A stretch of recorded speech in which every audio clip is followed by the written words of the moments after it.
Hi, I'm Christy and welcome back to my channel. In today's video, I'm here to share my 12 favorite reads by each month for 2023. So it is now coming to the end of 2023, and so it is that time of year where we are compiling our favorite lists of the year, figuring out our favorite reads for the year. And so in doing so, I thought this would be fun to share my favorite reads of each month because I do keep track of that. I'm one of those people who loves to keep track of all of the things that I read. I mean, that's why I started an Instagram and a Goodreads a few years ago now. So if you follow me on Instagram, you've seen for the past, I think 3 years now, I have done like monthly trackers. I post in my stories all the time, like books that I've read for the month. I'll also mark on there like my 4.5 to 5-star reads. And I have like highlights of those on my Instagram as well, like on my main feed. So you can go back and look through the entire year. For I think the past 3 years, I've had those done. So it also helps me out as well, because then when it is time at the end of the month to maybe do a wrap up and pick out my favorite reads from the month, I know exactly which ones were 4.5 or 5-star reads. It also helps me out at the end of the year, like this time of year when I am coming up with my favorites of the year, because I've already like marked them down each month. So gotta love that for me. This year I actually changed it up and upped it kind of, where I decided to keep track of the top read for me every month as well. I thought it'd be fun to do this little video of just sharing my 12 favorite reads by month for the entire year of 2023. Of course, most of these are going to be on my favorite reads of the year as well, but surprisingly there's a couple on here that didn't make it to my final cut of the year because some of these months were just jam-packed with so many good reads that some of those kind of outweighed maybe the next month's top read, if that makes sense. So this is kind of like a preview to my top reads of the year, because some of these are definitely going to be repeats and you'll see them again on my top reads of the year. Some of these won't be on there, and then of course I'm going to have even more of my top reads. So that video will be coming I think a few days later, but yeah, let's jump into my top reads of every month for the year. So we're going to jump into my favorite reads of the year by month, starting off with January. So in January, my favorite read of January was An Optimist's Guide to Heartbreak by Jennifer Hartmann. This is part 1 of her Heart Song duet. I love both books in the series so much. They're so different but so beautiful, but book 1 is definitely my favorite. This book has remained my favorite of the entire year. I read it in January and it has just stuck with me. I want to reread it really badly. I think I might do that. I can't remember if the audios have come out for this series yet, but I might just reread them because I love this series and characters so much. So this one is the epitome of grumpy sunshine with the broodiest of heroes, which if you know me, I love a broody hero so much. So I just love this one. This is kind of set in a small town or small town-esque vibes, where the heroine moves back to the neighborhood that she grew up in. She ends up actually purchasing the house that was her neighbor's house, so the house neighboring hers growing up, where her best friend used to live. So that house came available and she sees it as this chance to move back there. So she ends up purchasing that house, and we find out that she was best friends with the little girl who used to live there when she was growing up, as well as her best friend's brother, who ends up being the hero. But we know from the beginning of the story that something tragic happened in the past, and that the heroine now wants to reconnect with the hero. They haven't talked or spoken since they were maybe like mid-teen years, maybe a little younger, and now of course they are adults. So she ends up purchasing his family's house, is determined to kind of track him down and find him. She does end up finding him, realizes that he owns a local like kind of car mechanic shop and he's the owner of that. So she goes there and tries to apply for a position that he's hiring for like the front desk. And so when she gets there, he's like, no, thank you. Like, I don't want anything to do with you. And she's kind of shocked because he's totally different than the guy she remembers growing up with.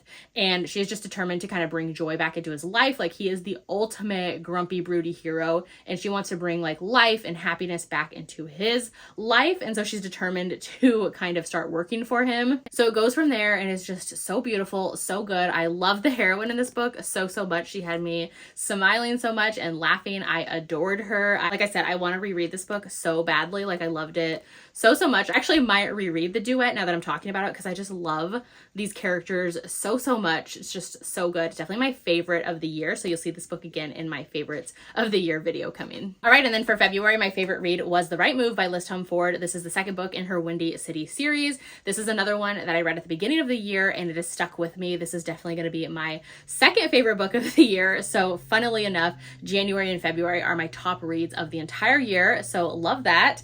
I feel like everybody has read this series and has read this book now, but if you haven't, you definitely should. I feel like this book is definitely the standout for me in the series. The first book, Mile High, was just okay for me, and Caught Up was okay as well. This book, The Right Move, so good. So this is a sports romance series where all of the books so far have featured different sports. So in this one, the hero is a basketball player, and the heroine is his sister's best friend who ends up having to move in with him for reasons. So they become roommates of sorts, and he kind of didn't want anybody to take over his space and kind of infiltrate his life like that, but he is determined to help out his sister who he loves and adores, and so he lets her best friend move in with him, and it kind of goes from there. And then it ends up becoming this little like fake dating situation as well, when the hero's kind of trying to win over the team and the coaches and managers and things like that. So he pretends that the heroine is his girlfriend. It is just so good. I loved their chemistry and romance so much.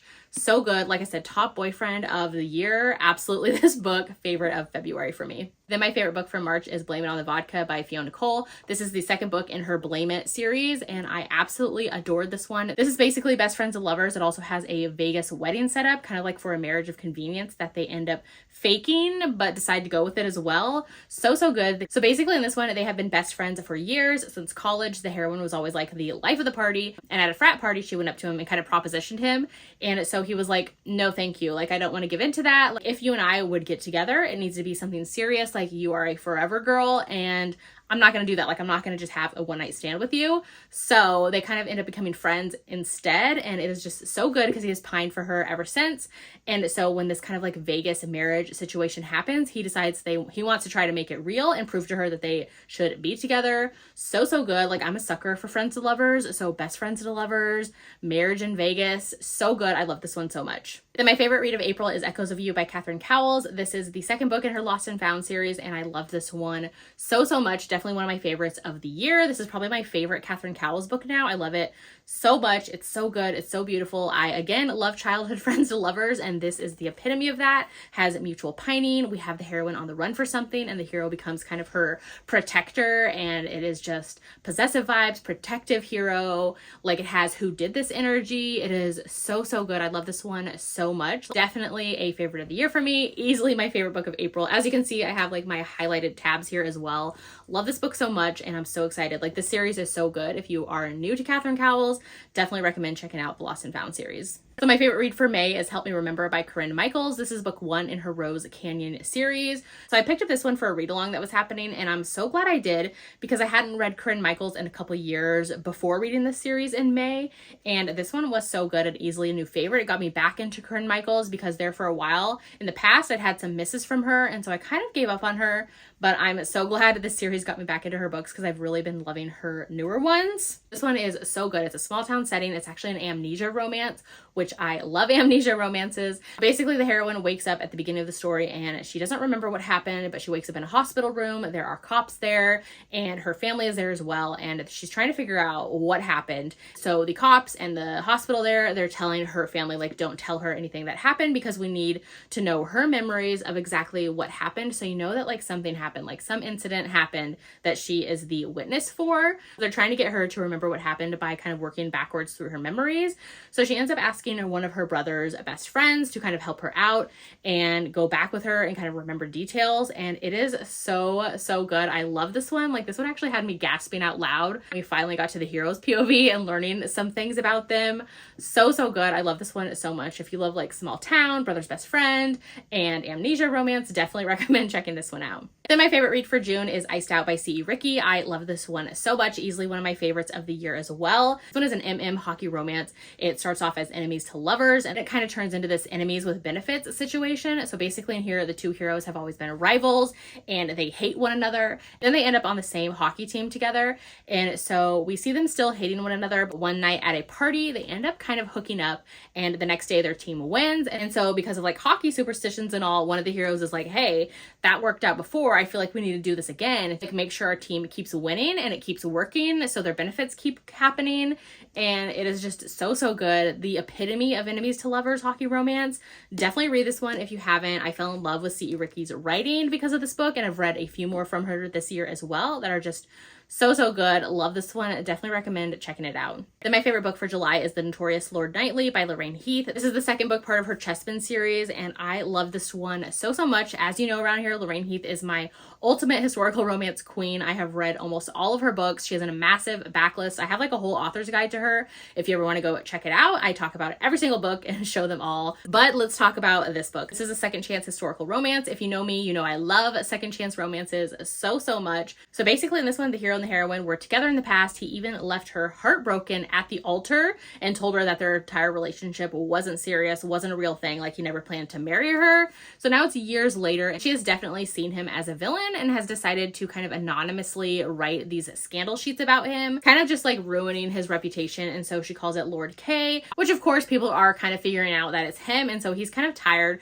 of all of this gossip and people talking about him. So he goes to her to kind of have it out with her. And then it kind of goes from there. With all of the Lorraine Heath books, the synopsis is kind of just the tip of the iceberg. And from there, the story really unfolds and you learn a lot of things along the way, a lot of twists, a lot of secrets, all of that. I love this one so much. Some of my favorite tropes of this book, and I just cannot wait for the next book of the series because I love this one so much. My favorite book for August is Her Ruthless Duke by Scarlett Scott. This is the first book of her Rogues Guild series. Scarlett Scott is one of my favorite historical romance indie authors. I love her books so much and have devoured so many of them, and I can't wait to read more from her. This is a historical romance and I loved it so much. This one is basically a guardian ward setup and then kind of a compromised marriage of convenience situation. This one, the hero was friends with the heroine's father, but he's kind of surprised and blindsided by the fact that when her father died, he left the heroine as the hero's ward. So he's kind of like annoyed by that fact because she is just very sassy, very spirited, talks back, gets under his skin, like he can't stand her. And so basically at the beginning of the story, he's like, ugh, she is the bane of my existence. I need to get her out of my house, get her married off to somebody else. Like I need to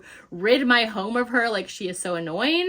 So it kind of has that vibe of like she's annoying, but also like he's kind of attracted to her and pulled to her, and they have this great banter. There's a 10-year age gap in here. I believe she's like 21 and he is 30 or 31. I love a sassy heroine who kind of speaks back to the hero. That is definitely the heroine in this one. Eventually they realize that there is some chemistry there, and so they kind of give into this moment, and that's when they end up kind of compromised, and then he is like, okay, well now we have to marry each other.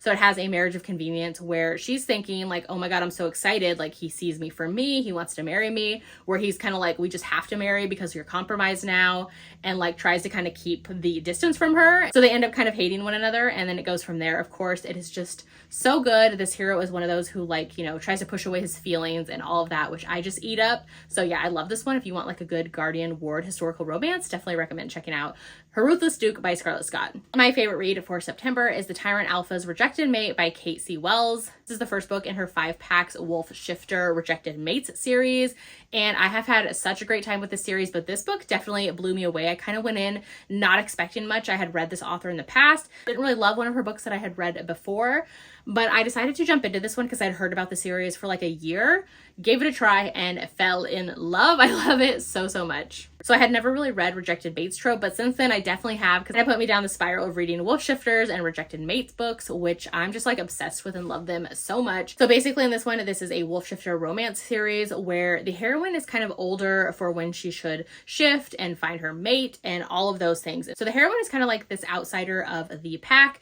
and she isn't treated that great, and she's older and hasn't like shifted or found her mate yet. So the rest of the pack don't treat her very nicely and don't see her like in a good light. So basically in here, the hero is the alpha of the pack, and then publicly one day, I think they're all like eating or in this like community hall type situation, the heroine's mate bond clicks in and she realizes that her and the hero are mates. And so he's like, I'm not feeling it. Like, I don't know what you're talking about. Like, I feel no bond with us. So he kind of like publicly rejects her. So what I loved about this is that the heroine, instead of like going off and kind of trying to win him back or being sad about it, she's like, okay, you know what? Forget you. I don't need you. I just need to get rid of this bond that's like trying to pull me to you. So she ends up going to kind of like a wise woman of the pack and asks her to rip the mate bond from them, like break it. So that happens. And then right after that, the hero is kind of like, wait a minute, like I'm kind of feeling pulled towards her. Like I want to take care of her. I want to protect her. and all of these things. So I love in here, like if you want some like groveling and the hero trying to win her back, this series definitely has that. So yeah, this one just was so different from other stuff I was reading at the time, and I loved it so much. Love the whole series, but this first book is definitely still my favorite. Then my favorite read for October, which I thought I had a copy of, but apparently I don't, so I need to change that, but it's Unraveling Him by Claire Kingsley. This is the third book in her Bailey Brothers series, and this one was so good. Grumpy sunshine, small town, loved it so much. Basically in this one, the hero is grumpy and cold and just wants to work at his business, hang out with his dog, like all of those things. So in here, the hero owns a business where he kind of does custom builds and works on repairing like old cars and things like that. So there's this like dream car that he wants to get, and so the heroine ends up coming into his life, which he kind of knows her because her father is kind of in the same business and she kind of worked with her father, and so the heroine wants to leave her life behind, move out of town because her father ends up getting with her best friend, and so she feels betrayed by both of them, and so she ends up leaving. And to leave and get out of there, she needs to like fix up her car, and so she ends up calling up the hero and is like, hey, I was just there recently with my dad, like I need your help, can I borrow your shop and come stay there for a bit? So at first he's like, excuse me, what? And like, no thank you. And so she tells him that she actually knows somebody who is selling the dream car that he wants, and she'll hook him up and kind of give him the details on that if he agrees to let her come and stay where he's at and fix up her car at his shop. So it kind of starts from there. They end up going on a road trip together to find this dream car of his. So it goes from there. I just love these two. I love the forced proximity they have together. I love how they have a lot in common because the heroine has grown up around cars and fixing up cars, so they definitely bond over that. It is just so good. It's like easily my favorite in the series and one of my favorite like grumpy sunshine romances. Loved it so much. Then my favorite read for November is After the Storm by Laura Pavlov. This is the fifth and final book in her Cottonwood Cove series, and I loved this one so much. This is the epitome of a single dad hero, a second chance romance, small town. If you love all of those things, I definitely recommend reading this one. The whole series is great, but this book is top tier, easily my favorite new single dad romance. In this book, the hero and the heroine, they actually met when they were teenagers and they lived in the same small town, but the heroine ended up moving away. Her family was more wealthy and she left. She became a lawyer, she got married, all of those things. And the hero, he's had his own life as well. He is a vet in their small town. He has his daughter. He's a single dad to her. And so the heroine ends up moving back to town because she is going through a divorce. So she ends up going there for a little while, and her and the hero end up connecting. He has this bond with his daughter, which is so cute and sweet. And I just loved this romance like so much. It is so good. The chemistry, the emotions, the family, like I laughed, I swooned, I cried a ton actually reading this book. I was reading an arc of it and just bawling my eyes out. Like it was so good, so beautiful. I definitely have some highlighted quotes I need to transfer over to this book because I loved it so much. Easily a favorite of the year for me. Definitely recommend checking out the series and this book, After the Storm. And then lastly, my favorite book for December is Out on a Limb by Hannah Bonham Young. I had meant to read this book all summer and then I never got around to it, but I'm so glad I did at the end of the year. The audiobook actually came out, and so it got me to read it. It was so good. I love this one so much. This is basically a accidental surprise pregnancy after a one-night stand at the beginning of the story, and we see this very beautiful like friends to lovers that comes to be when the hero and the heroine decide to, you know, work together, live together as they prepare for their baby together. It is just so beautiful, so sweet, more low angst, but like it worked perfectly for me. Like I love this one. It had very like quiet and tender moments. It has great disability rep as well, with limb size differences for both of them, the heroine with her hand and the hero with one of his legs. And it is just so beautiful, so good. It was just so cute seeing them decide to make it work for the sake of kind of co-parenting a baby together. So they're going through kind of the emotions of this first pregnancy together and deciding to co-parent. They're falling in love, they're becoming friends. So good. I love this one. All right, so those were my favorite reads for the 12 months of 2023. Definitely let me know in the comments if you've read any of these, if you're going to now, if you had favorite reads for each month of the year or your favorite for the year. Let me know all the things. If you haven't done so yet, make sure to like and subscribe so you don't miss out on any of my future videos, and I'll see you in my next one.